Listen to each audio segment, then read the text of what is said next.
ಕೇಜ್ರಿವಾಲ್ಗೆ shock, Rahul Gandhi ಕೇಸ್ಗೆ twist. Judge ನಿರ್ಧಾರದಿಂದ ಹುಟ್ಟಿಕೊಂಡ ಪ್ರಶ್ನೆಗಳಿವು. ನ್ಯಾಯಾಂಗವು ತನ್ನ ಇಮೇಜ್ ರಕ್ಷಿಸಿಕೊಳ್ಳುವ ತುರ್ತಿದೆ. ನಮಸ್ಕಾರ, ಈ ದಿನಕ್ಕೆ ಸ್ವಾಗತ. ನಾನು ಶ್ರೀ ಪವಿತ್ರ. ನಮ್ಮ ದೇಶದ ನ್ಯಾಯಾಂಗ ವ್ಯವಸ್ಥೆಯಲ್ಲಿ ನ್ಯಾಯಮೂರ್ತಿಗಳು ಯಾವಾಗಲೂ ನಿಷ್ಪಕ್ಷಪಾತವಾಗಿ ಇರಬೇಕು. ಇದು ಬಹಳ ಮುಖ್ಯ ಕೂಡ.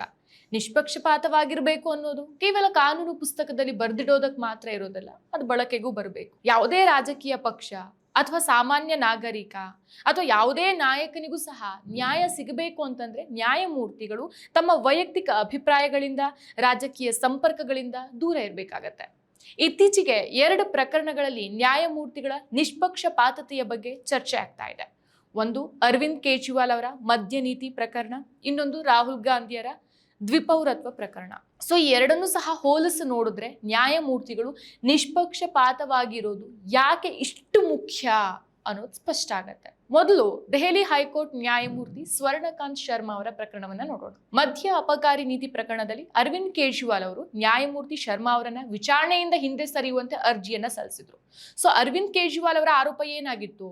ನ್ಯಾಯಮೂರ್ತಿಯವರು ಬಿಜೆಪಿ ಮತ್ತು RSSಗೆ ಸಂಬಂಧಿಸಿದ ಅಧಿವಕ್ತ ಪರಿಷತ್ ಕಾರ್ಯಕ್ರಮಗಳಲ್ಲಿ ಭಾಗವಹಿಸಿದ್ದಾರೆ ಅನ್ನೋದಾಗಿತ್ತು.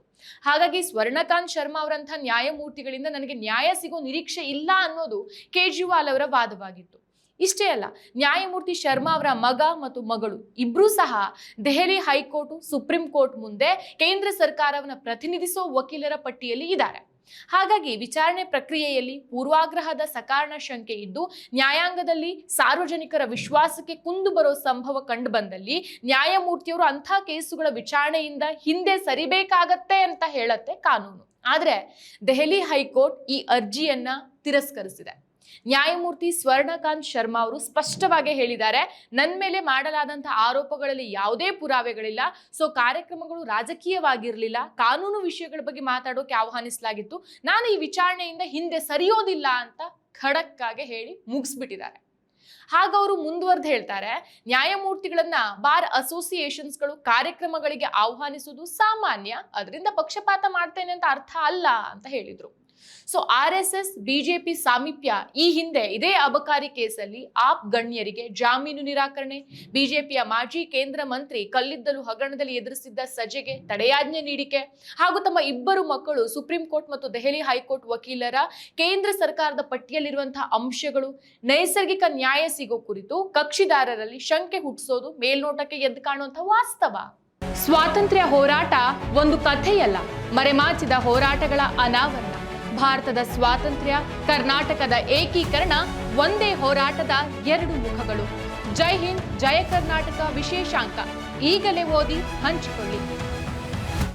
ಸೊ ಕರ್ನಾಟಕದ ನಿದರ್ಶನಗಳನ್ನೇ ನೀಡೋದಾದ್ರೆ, ರಾಘವೇಶ್ವರ ಭಾರತೀಯವರು ಎದುರಿಸಿದಂತ ಅತ್ಯಾಚಾರ ಮತ್ತು ಆಸ್ತಿ ಪಾಸ್ತಿ ವಿವಾದಗಳ ಕೇಸುಗಳ ವಿಚಾರಣೆಗೆ ಸಂಬಂಧಿಸಿದಂತೆ 2014ರಿಂದ 2019 ತನಕ ಕರ್ನಾಟಕದ ಹೈಕೋರ್ಟಿನ 15 ನ್ಯಾಯಮೂರ್ತಿಗಳು ವಿಚಾರಣೆಯಿಂದ ಹಿಂದೆ ಸರಿದ ಉದಾಹರಣೆಗಳು ಇದೆ. ಸೊ ಇದಿಷ್ಟು ಅರವಿಂದ್ ಕೇಜ್ರಿವಾಲ್ ಅವರ ಪ್ರಕರಣದ ಬಗ್ಗೆ. ಆದ್ರೆ ಇದೇ ಸಮಯದಲ್ಲಿ ಇನ್ನೊಂದು ಪ್ರಕರಣದ ಬಗ್ಗೆ ಕಣ್ಣಾಡಿಸೋಣ.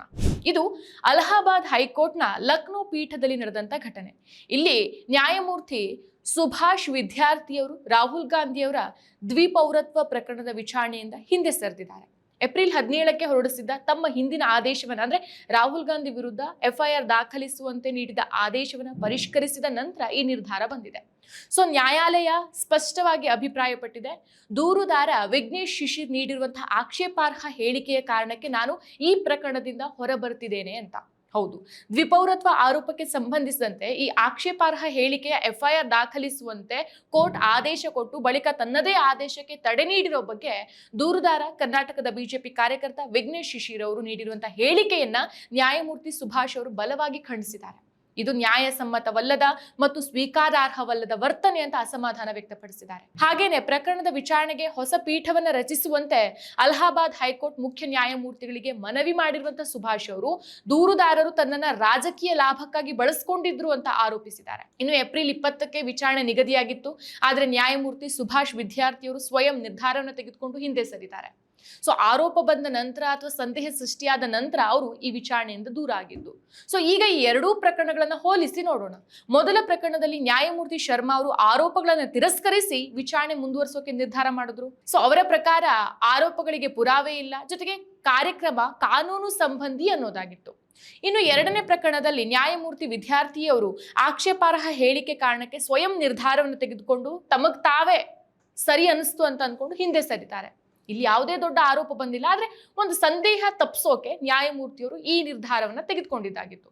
ಒಂದ್ ಕಡೆ ನ್ಯಾಯಮೂರ್ತಿ ನಾನು ನಿಷ್ಪಕ್ಷಪಾತ ಅಂತ ಘೋಷಿಸಿ ಮುಂದುವರೆದ್ರೆ, ಇನ್ನೊಂದ್ ಕಡೆ ಸಂದೇಹ ತಪ್ಪಿಸೋಣ ಅಂತ ಇವರು ಹಿಂದೆ ಸರಿದ್ರು. ಇದು ನ್ಯಾಯಾಂಗದಲ್ಲಿ ಎರಡು ವಿಧಾನಗಳನ್ನ ತೋರಿಸುತ್ತೆ. ಒಂದು ಆರೋಪವನ್ನ ಎದುರಿಸಿ ನಿಲ್ಲೋದು, ಇನ್ನೊಂದು ಸಂದೇಹವನ್ನ ತಪ್ಪಿಸಿ ವಿಶ್ವಾಸವನ್ನ ಕಾಯ್ದುಕೊಳ್ಳೋದು. ಆದ್ರೆ ಇಲ್ಲಿ ಮುಖ್ಯ ಪ್ರಶ್ನೆ ಏನು? ನ್ಯಾಯಮೂರ್ತಿಗಳು ನಿಷ್ಪಕ್ಷಪಾತವಾಗಿರೋದು ಯಾಕೆ ಇಷ್ಟು ಮುಖ್ಯ? ನಮ್ಮ ಸಂವಿಧಾನದಲ್ಲಿ ನ್ಯಾಯಾಂಗವನ್ನ ಸ್ವತಂತ್ರವಾಗಿಡೋಕೆ ತುಂಬಾ ಕಾಳಜಿ ವಹಿಸಲಾಗುತ್ತೆ. ನ್ಯಾಯಮೂರ್ತಿ ಯಾರಿಗೂ ಭಯಪಡಬಾರ್ದು, ಯಾರಿಗೂ ಪಕ್ಷಪಾತ ಮಾಡಬಾರ್ದು. ಅವರು ಒಂಥರ ಈ ಕ್ರಿಕೆಟ್ನ ಮ್ಯಾಚ್ ರೆಫರಿ ಇದ್ದ ಹಾಗೆ. ಸೊ ಆಟಗಾರರು ಯಾವ ತಂಡದವರಾಗಿದ್ರೂ ಸಹ ರೆಫರಿ ನಿಷ್ಪಕ್ಷಪಾತವಾಗಿರಬೇಕು. ಇಲ್ಲ ಅಂತಂದ್ರೆ ರೆಫರಿ ಆಟಗಾರರ ಮತ್ತು ಪ್ರೇಕ್ಷಕರ ವಿಶ್ವಾಸವನ್ನ ಕಳಿಸ್ಕೊಡ್ಬಿಡ್ತಾನೆ.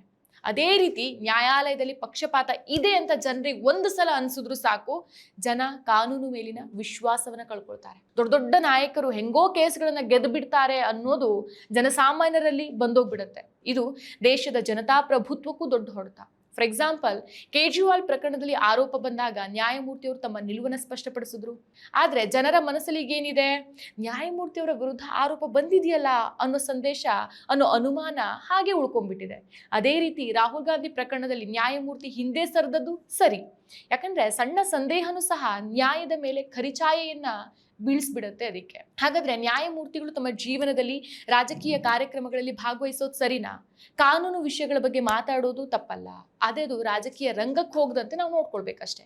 ನ್ಯಾಯಮೂರ್ತಿಗಳು ಸಾರ್ವಜನಿಕರ ಆಸ್ತಿ ಮತ್ತು ತಮ್ಮ ಇಮೇಜನ್ನ ರಕ್ಷಿಸ್ಕೊಳ್ಬೇಕು. ಇನ್ನು ನಿಷ್ಪಕ್ಷಪಾತತೆಯ ಮಹತ್ವವನ್ನ ಮತ್ತೊಂದು ರೀತಿಯಲ್ಲಿ ನೋಡೋಣ. ನಮ್ಮ ದೇಶದಲ್ಲಿ ಕಾಂಗ್ರೆಸ್, ಬಿಜೆಪಿ, ಆಪ್ ಹೀಗೆ ಹಲವಾರು ಪಕ್ಷಗಳು ನ್ಯಾಯಾಲಯಕ್ಕೆ ಹೋಗ್ಬಿಡತ್ತೆ. ಒಂದು ಪಕ್ಷದ ನಾಯಕನಿಗೆ ಪಕ್ಷಪಾತ ಇದೆ ಅಂತ ಅನಿಸಿದ್ರೂ ಸಹ ಅದು ರಾಜಕೀಯ ಸ್ಥಿರತೆಯ ಮೇಲೂ ಪರಿಣಾಮ ಬೀರುತ್ತೆ. ಸುಪ್ರೀಂ ಕೋರ್ಟ್ ಹಲವು ಬಾರಿ ಹೇಳಿದೆ, ನ್ಯಾಯಮೂರ್ತಿಗಳ ಮನಸ್ಸು ಖಾಲಿಯಾಗಿರಬೇಕು, ಯಾವುದೇ ಪೂರ್ವಾಗ್ರಹ ಇರಬಾರ್ದು ಅಂತ. ಇದನ್ನು ಇನ್ನೂ ಸರಳವಾಗಿ ಹೇಳೋದಾದ್ರೆ, ನ್ಯಾಯಮೂರ್ತಿಗಳು ಕೋರ್ಟಿಂದ ಮನೆಗೆ ಹೋದ್ಮೇಲೆ ಮನೇಲಿ ಕುಳಿತುಕೊಂಡು ಆ ವ್ಯಕ್ತಿ ನನಗೆ ಪರಿಚಯದವನಲ್ಲ, ಏನ್ ಮಾಡಬಹುದು ನಾನು, ಈ ರೀತಿ ಯೋಚನೆ ಬರಲೇಬಾರ್ದು ಅವರಿಗೆ. ನ್ಯಾಯಮೂರ್ತಿಗಳು ಕೇವಲ ಕಾನೂನು ಮತ್ತು ಪುರಾವೆಗಳನ್ನ ಮಾತ್ರ ನೋಡಬೇಕು. ಸೊ ನ್ಯಾಯಮೂರ್ತಿಗಳು ತಮ್ಮ ಮೇಲೆ ಬಂದ ಆರೋಪಗಳನ್ನ ತಿರಸ್ಕರಿಸೋದು ಸರಿ, ಆದ್ರೆ ಅದು ಜನರ ವಿಶ್ವಾಸವನ್ನ ಕಳೆದುಕೊಳ್ಳದೆ ಇರೋ ರೀತಿ ನೋಡ್ಕೊಳ್ಬೇಕು. ಹಿಂದೆ ಸರಿಯೋದು ಒಂದು ದೊಡ್ಡ ಗುಣನೇ, ಅದು ಧೈರ್ಯದ ಕೆಲಸ ಅಲ್ವಾ? ಯಾಕಂದ್ರೆ ಅದು ನನ್ನ ಮೇಲೆ ಯಾವುದೇ ಸಂದೇಹ ಬರಬಾರ್ದು ಅನ್ನೋ ಸಂದೇಶವನ್ನ ಜನಸಾಮಾನ್ಯರಿಗೆ ಕೊಡುತ್ತೆ. ಇಂದು ಕೇಜ್ರಿವಾಲ್ ಪ್ರಕರಣ ಆಗ್ಲಿ ಅಥವಾ ರಾಹುಲ್ ಗಾಂಧಿ ಪ್ರಕರಣ ಆಗ್ಲಿ, ಎರಡೂ ರಾಜಕೀಯ ನಾಯಕರದ್ದೇ ಪ್ರಕರಣ. ಆದ್ರೆ ನಾಳೆ ಆ ರಾಜಕೀಯ ನಾಯಕರ ಜಾಗದಲ್ಲಿ ಸಾಮಾನ್ಯ ವ್ಯಕ್ತಿಯೂ ಬರಬಹುದು.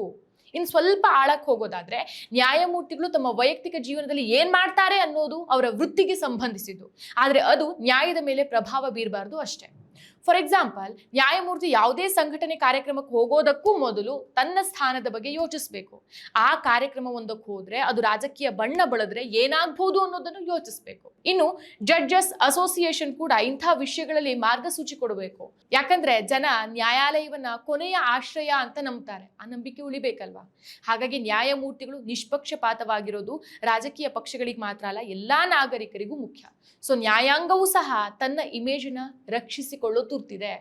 ಸೊ ಇಲ್ಲಿ ಇನ್ನೊಂದು ಪಾಯಿಂಟ್ಸ್ ಬರುತ್ತೆ, ಆಯ್ತಾ? ಸೊ ನ್ಯಾಯಮೂರ್ತಿಗಳು ಪ್ರಕರಣದಿಂದ ಹಿಂದೆ ಸರಿಯೋದು ಅಥವಾ ಸರಿಯದೇ ಇರೋದು ಸಂಪೂರ್ಣವಾಗಿ ಅವರ ವಿವೇಕಕ್ಕೆ ಬಿಟ್ಟಂತ ವಿಚಾರ.